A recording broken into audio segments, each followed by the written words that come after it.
Nous sommes à Bingerville, non loin du jardin botanique. Ces jeunes gens, au pied de cette serre sous forme de préau, ce sont des élèves en agriculture. Ils attendent un de leurs encadreurs. Cet encadreur, c'est lui. Bonjour. Bonjour. Rentrez dans la serre, chacun suit sa parcelle et vous commencez déjà le tutorage. D'accord. La leçon du jour, la culture hors sol.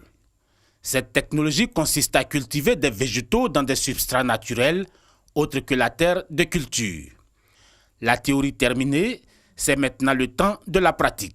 La première étape aujourd'hui, le palissage. Ils sont en train de faire les codes pour faire le palissage au niveau de la plante de tomate, pour permettre à la tomate de grandir à une hauteur que nous souhaiterons et aussi pour ne pas que les fruits pourrissent. Ici, Zara.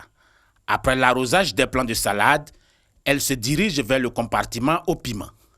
Le feuillage est l'une des étapes importantes pour l'épanouissement des légumes. Le feuillage consiste à enlever les vieilles feuilles au niveau des plantes.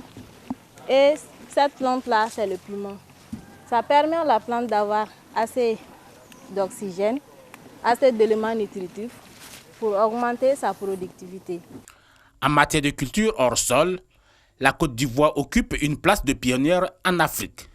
L'Institut agricole de Bingerville accueille plusieurs élèves en provenance de différents pays de la sous-région. Mohamed vient du Bénin. Moi, au Bénin, l'agriculture se fait aussi là-bas. Mais comment? Nous ne disposons pas de tous les équipements. Raison pour laquelle j'étais obligé d'aller voir ailleurs. Et on m'a aussi indiqué qu'en Côte d'Ivoire, la formation se déroule là-bas très bien avec des équipements en place. Raison pour laquelle je suis venu en Côte d'Ivoire. Les innovations utilisées dans la culture hors sol présentent de nombreux avantages.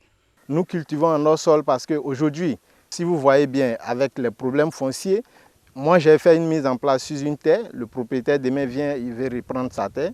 Je n'ai qu'à soulever mon matériel et aller continuer ma production ailleurs. Vous avez la possibilité de cultiver toute l'année. Ça résout aussi le problème foncier. Donc aujourd'hui, vous voyez qu'avec l'augmentation de la population, les logements sociaux sont en train de prendre toutes les terres cultivables.